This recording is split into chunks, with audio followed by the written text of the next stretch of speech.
नमस्कार। 17वीं बीपीएससी का एग्ज़ामिनेशन का जो प्री है वो कंडक्ट हो चुका है।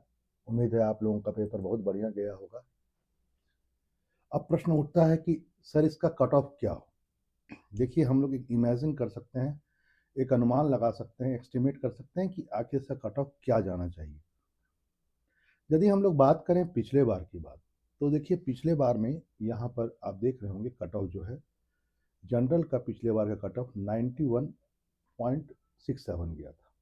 फीमेल का गया था जनरल में 84, ईडब्ल्यूएस 86, एससी एसटी वगैरह भी आप देख रहे हैं, ईबीएस का 84 गया था। यहाँ पर आपको एक बात जानना होगा, वो यह है कि इस बार जो 69th बीपीएससी का जो पेपर हुआ था प्री, उसमें जो सीटों की संख्या थी, यदि हम लोग उसको देखेंगे तो लगभग 475 सीटें हैं। ठीक है सर। और 475 सीटों में से माना जा रहा है कि 460 सीटों का रिजल्ट घोषित किया गया।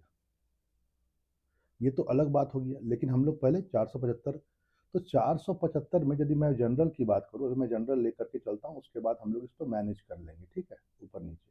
तो 91.69 मतलब हम लोग 92 अप्रॉक्स मान के चलते हैं कि 69 में ये कट हो गया था लगभग। और सीटें कितनी थी जरा गौर कीजिएगा, सीटें थी 475। कितने लोग बैठे थे जरा यहाँ पर आ जाते हैं, लोगों की संख्या थी 2.7 लाख। 2.7 लाख लोगों ने एग्जामिनेशन दिया था। क्योंकि हम लोग ज़्यादा दूर न जाएं, ज़्यादा पीछे न जाएं, यहीं से चेक करते हैं कि कट ऑफ क्या हो सकता है। मतलब 2,70,000 स्टूडेंट जब बैठे, 475 सीटें थी, तब 92 कट ऑफ गया था। 92 हमने एक राउंड फिगर ले लिया। यदि आप थोड़ा सा और पीछे जाएंगे, यानी 68 बीपीएससी में जाएंगे, तब ये कट ऑफ आपको एकदम वही मिलेगा, 91। ठीक है। और यहाँ पर सीटें थी आपकी, जरा गौर कीजिएगा, सीटों की संख्या जो थी वह थी 325 से 324 के बीच सीटें थी। 324, 325, काफ़ी कम सीटें थी। उसी हिसाब से उतने ही लगभग जितना 69 बीपीएससी में बैठे थे लोग और जितना 68 में बैठे, लगभग संख्या बराबर। क्योंकि संख्या भी डिसाइड करती है आखिर कट ऑफ क्या जाएगा, और आपको पता है सीट भी डिसाइड करती है क्या कट ऑफ जाएगा। तो अब प्रश्न उठता है कि इस बार कट ऑफ कितना जाएगा।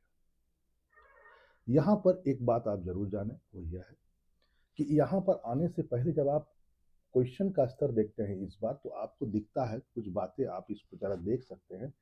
जो क्वेश्चन सब्जेक्ट वाइज पूछे गए, यदि हम लोग उस पर चर्चा करें, क्योंकि ये भी एक आधार है कि आखिर कट ऑफ कितना जा सकता है। देखिए, यहाँ पर आप करंट देखेंगे तो 24 क्वेश्चन के आसपास करंट है। 24 क्वेश्चन करंट के हैं। और एक पॉइंट और भी ध्यान रखेंगे, वह यह है, इकोनॉमिक्स के जो 10 क्वेश्चन है, यानी मैंने करंट कहा 24 और इकोनॉमिक्स का कहा मैंने 10। प्रॉब्लम ये है कि ये इकोनॉमिक्स के सारे क्वेश्चन करंट के ही क्वेश्चन हैं, और ये बहुत, ऐसा नहीं है कि बहुत सरल है। कुछ क्वेश्चंस करंट में बहुत सरल थे, लेकिन प्रॉब्लम यह है कि सारे के सारे क्वेश्चन वन लाइनर है। मतलब आप ज़्यादा उसमें एलिमिनेट नहीं कर सकते, आप छांट नहीं सकते। आपको पता है तो ठीक, नहीं तो आप गुड बाय। तो कुल मिलाकर के यदि इकोनॉमिक्स और करंट दोनों को जोड़ दिया जाए तो ये संख्या 34 पहुंच जाती है। और ये बहुत बड़ा डिसाइडिंग फैक्टर हो गया है इस बार के कट ऑफ, क्योंकि ये वन लाइनर है और आता है तो ठीक, और ऐसे प्रश्न नहीं पूछे गए हैं। ये मॉडरेट से थोड़ा हार्ड है। यदि मैं आपसे बात करूं तो मॉडरेट से यहाँ पर हार्ड हो जाता है, यानी कि 34 क्वेश्चन, 150 क्वेश्चन में से 34 क्वेश्चन मॉडरेट से हार्ड ऐसे हो गए हैं जिस पर आप एस्टिमेट नहीं लगा सकते। वहीं पर जब आप देखते हैं तो यदि आप बात करें हिस्ट्री की बात, तो हिस्ट्री लगभग आपका 32 क्वेश्चन के आसपास एकदम हिस्ट्री पूछा गया है, और 24 क्वेश्चन जो पूछा गया साइंस का पूछा गया। यदि इन दोनों को आप जोड़ते हैं तो ये पड़ जाता है 56। ठीक है। यानी इधर से आप देखते हैं तो इकोनॉमिक्स के 10, यानी कि 34 क्वेश्चन, और हिस्ट्री और साइंस के 56 क्वेश्चन।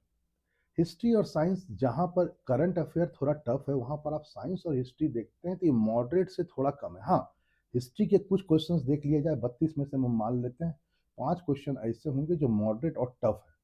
साइंस में भी लगभग वही स्थिति है, 4 से 5 क्वेश्चन टफ भी हैं और मॉडरेट भी हैं, ठीक है? तो इन सब चीज़ों को ध्यान में बिहार स्पेशल का ज़रा देखा जाए तो ये 19 क्वेश्चन के आसपास आया था, ज्योग्राफी 18। इसमें भी ज्योग्राफी में जो 18 है, वो कुछ क्वेश्चंस करंट बेस हैं 2 से 3, ठीक है? ज़रा आप गौर कीजिएगा इस बात पे। पॉलिटी पे जब आप आते हैं, तो पॉलिटी में जो 12 क्वेश्चन है मैं बता दूं, ये 12 में से लगभग 8 क्वेश्चन एकदम करंट के ही हैं। यदि आपने करंट सही से पढ़ा होगा तभी आप इसको कर सकते हैं। मतलब करंट का वेटेज यदि मैं कहूं तो 34 ही नहीं है।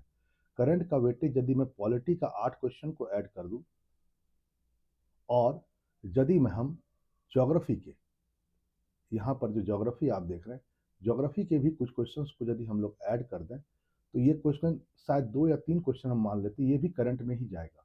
और यदि हम बिहार स्पेशल में जो 19 क्वेश्चन आए हैं, इसमें से आप देखे होंगे कुछ क्वेश्चंस इकोनॉमी के हैं, कुछ क्वेश्चंस करंट के हैं। यदि इसको भी देखा जाए तो इसमें भी 19 में से 10 क्वेश्चन जो हैं वो करंट अफेयर के ही हैं। तो कुल मिलाकर के 34 एंड 8 42, 42 एंड 3 45 एंड 45 और 10 55, यानी करंट अफेयर 55 चल जाता है। मैंने सेक्शन वाइज आपको बता दिया, सेक्शन वाइज ऐसे ही है, लेकिन बहुत ज़्यादा ऊपर नीचे हुआ है चीज़ें।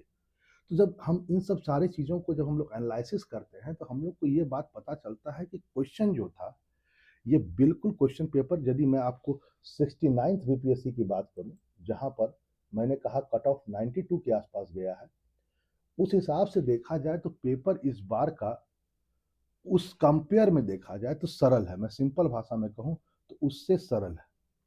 लेकिन सरल के साथ साथ एक प्रॉब्लम यह भी है कि ये वन लाइनर है। वन लाइनर है।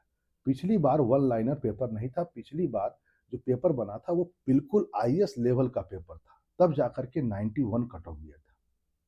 लेकिन इस बार का पेपर सेक्शन वाइज मैंने बता दिया कितने क्वेश्चन, 10 क्वेश्चन आप जान लीजिएगा कि रीजनिंग के भी थे, मैथ का तो कोई भी क्वेश्चन नहीं था, एक मिसलेनियस में मैंने रखा हुआ। तो इस बार का जो क्वेश्चन था वो वन लाइनर ज्यादा था, अपने स्तर पर क्वेश्चन नहीं पूछा गया। लेकिन प्रश्न उठता है एट लास्ट कि इतना कुछ होने के बावजूद भी पिछले बार से पेपर सरल था लेकिन वन लाइनर था। वन लाइनर में क्या प्रॉब्लम है कि आप एलिमिनेट नहीं कर सकते हैं, आप चीज़ों को हटा नहीं सकते। तो प्रश्न उठता है कि आखिर कट ऑफ क्या जाएगा। तो कट ऑफ के लिए इस बात को भी आप जान लीजिए कि पिछली बार यदि मैं आपसे कहूं तो केवल 475 सीटें थी और कट ऑफ कितना गया, मैंने कहा 92। इस बार 2000 से ऊपर सीटें हैं, लोग कह रहे हैं 2035 सीटें हैं। तो कट ऑफ कितना जाएगा। संख्या भी थोड़ा बढ़ी है, माना जा रहा है कि 3,30,000 के आसपास लोगों ने इसमें अपियर किया है। पिछले बार कितना किया था अपियर भैया, इसको भी जरा देख लीजिए। पिछले बार मैंने आपको बता दिया है 2,70,000 के आसपास अपियर किया था। तो कट ऑफ कितना गया था आपने देख ही लिया, 92। तो जरा इन सब चीजों को यदि देखा जाए, क्वेश्चन का स्तर सरल होना, वन लाइनर होना, दूसरा पॉइंट संख्या ज्यादा बैठी लेकिन सीटें भी बहुत ज्यादा है। सीटें जहां 475 थी पहले, इस बार 2035 है। तो आखिर ये कट ऑफ कहां जाएगा। यदि आप सब चीज का एनालिसिस करेंगे, सरलता को देखते हुए, हर चीज को देखते हुए जब आप एनालिसिस कीजिएगा इस पूरे पेपर को, क्योंकि संख्या, सीटों की संख्या बहुत ज्यादा है और उस हिसाब से 1 लाख स्टूडेंट बढ़ भी गए हैं। तो यदि मैं कट ऑफ की बात करूं तो कट ऑफ मेरे ख्याल से जहां तक इससे ऊपर नहीं जाएगा। कट ऑफ मैक्सिमम यदि जा रहा है तो 87 और 86 के आसपास ये मैक्स है। आप बोलेंगे सर ये क्या कहता है, सीटों की संख्या लगभग 5 गुना बढ़ चुकी है लेकिन कट ऑफ आप महज 5 क्वेश्चन डाउन कर रहे हैं। तो इसके पीछे कारण है अपियर होने के लोगों की संख्या और साथ साथ पेपर का मॉडरेट से सरल होना। मॉडरेट से ये सिंपल हो गया है, सिंपल और वन लाइनर। तो मतलब वन लाइनर जब भी होता है तो जो एसएससी के विद्यार्थी हैं, रेलवे के विद्यार्थी हैं, उनको भी थोड़ा सा मिल जाता है वेटेज। इसलिए 87 से 86 मैक्सिमम जाएगा। और यदि मैं मिनिमम कट ऑफ की बात करूं तो मिनिमम 83, 83 से लेकर 86 के बीच ये कट ऑफ रहने की पूरी उम्मीद है। और जिसका भी ऐसा है वो एकदम तैयारी कर लीजिए, इसमें कोई शक नहीं है और किसी प्रकार की आपको दुविधा नहीं होनी चाहिए। ठीक है, फिर मैं कह दूं पेपर सरल नहीं था, वन लाइनर था। दूसरा पॉइंट, संख्या और पिछले बार का अनुभव देखते हुए ऐसा निकाला जा रहा है। ठीक है, और सीटें तो वाजिब है। तो 83 से 86 जिसके बीच में भी होगा वो तैयारी कीजिए। फिर मिलते हैं एक नई टॉपिक के साथ, अपने इस एजम्पशन के साथ। नमस्कार।